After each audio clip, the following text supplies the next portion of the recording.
So guys, really quickly, I wanted to talk about Facebook friends versus real friends. Some people say, well, they assume that Facebook friends aren't real friends, and of course, many of you do have real friends on Facebook. Uh, I've been reading articles. I've actually been studying this for a few months now, and I'm very interested in this ever since an article I read in one of my sociology graduate programs, courses, I should say. The course was actually covering an article which was entitled Social Isolation in America. If you ever get a chance, it's a great article, and I'm sure you can find it on the web and download it. And it talked about how you can live in a densely populated area and still feel lonely and alone.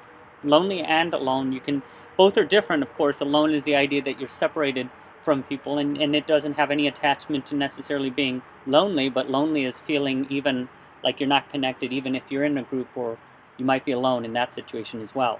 But what's interesting is you can have a situation to where you feel like on Facebook that you're not connected, and so I've actually read articles, I've talked to people, I've seen it firsthand, people deleting accounts, and it's interesting. And the thing is, I've read the pros and the cons of getting off Facebook. The pro is that you have more time. Some people have freed up an hour a day. Some people have what is it? They have more time to read. Some people have reported. So they basically replaced social media, and they said they're forced to accomplish more positive things in their lives other than social media, and that they mean finding more friends offline. They said, do they have fewer friends? One person said he went from 300 to like 3.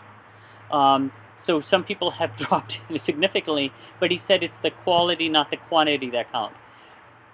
Then the cons are, I read this in an article that said that when you want to send audio-visual material, or even if I wanted to attach this to Facebook, and anything like that, if I want to attach material, an email, and then instead of sending it to 50 million people, you know what I'm saying, obviously, how many of your people are on your Facebook friends list, then you don't have to do it because it's on your Facebook. Also, uploading photos. You go on a trip, you want to share that with friends and family, there it is, it's in one place. Facebook allows you to organize, the groups that you message things to. I think the unhealthy part, and I've read an article about this too, is you get caught up on what's going on in other people's lives, and if you're not careful, you can compare. Oh my goodness, this person is like this. They have a family and all these kids. That was an article that was actually brought up. And what was interesting is you actually want to watch out for that, because you don't want to have any social comparisons. You don't want to have any social comparisons because doing so would not be healthy. So it is something to think about.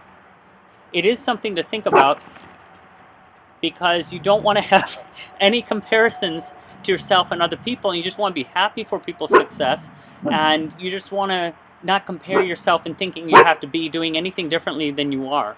I mean, you're obviously just like yourself. I mean, it is what I think is kind of neat. You want to further the success. You see something on somebody's wall, you hit like, comment on it. Somebody gives you a boost, give them a boost, or give somebody else a boost. Share something positive or inspirational. I think Facebook allows you to connect in a virtual sense. Plus, you can chat with somebody internationally. If I have some friends in Canada, for example, they IM'd me. There you go. Different parts of the U.S. or just different parts of the world. You have friends. Okay, boom. You can just IM, and you can connect with them. So I don't think I would. It's obviously a personal decision. No one knows what's right for you or what isn't. I actually know one gal, she deleted Facebook and she stayed on Twitter. She said she realized going totally offline disconnected her from friends and family, and some people prefer Twitter. I myself prefer Facebook.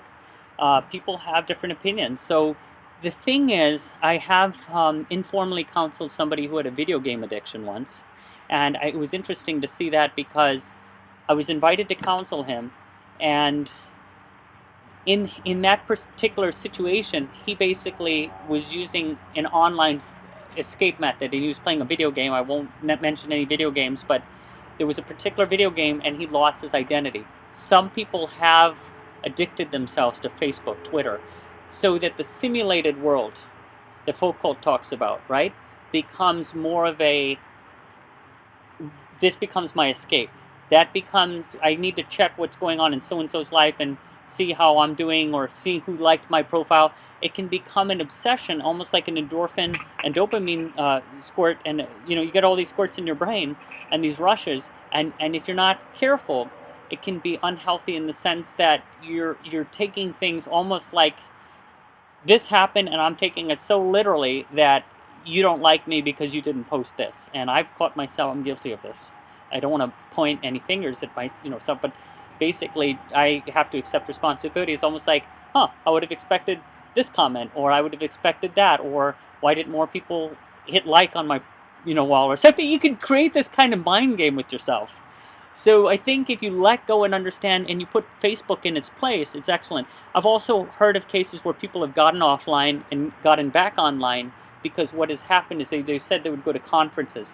Some friends had traveled, and then they noticed that, wow, I noticed that in traveling, I would meet people and I would have no way to connect with them. Or you could give them the email address, but it was a simpler way to organize like 100 contacts. So don't discount Facebook. There are the privacy situations. You got to work through that and figure out, okay, are you comfortable with that? And I think that is something you want to think about.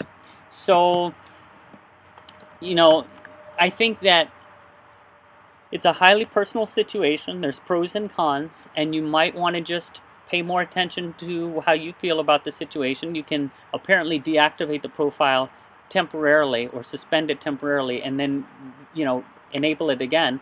But I know people that through traveling, they just decided to delete it altogether. Yeah, actually, one gal from Australia I saw at a hostel, I met at a hostel, she took down certain names and numbers. She gave everyone fair warning. And you get these emails, right? Bon voyage, guys. I'm leaving Facebook. If anyone wants to get a hold of me and they don't care, they put their number and email address so everyone sees it. Whoever sees it gets it. If they don't, boom, they're gone. And if they hear from them, they hear from them, and they get a fraction of responses. It happens, but then they figure, well, they probably weren't true friends anyway. And I'm going to say that's not necessarily true.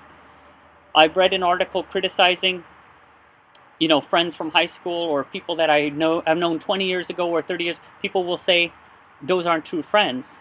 And the answer is, well, there's no right or wrong answer there. But when you have somebody out of the blue that you knew inviting you to a 20-year reunion that you've only talked to on Facebook but not by phone or haven't met in person maybe since the last reunion, the thing is you start to realize they're thinking of you. Or when you have friends that are adding you from graduate school, college, or people are thinking of you even though you're in a virtual sense different and you're not there face to face. Okay, so just think about that. Hope those tips helped, and have a great day.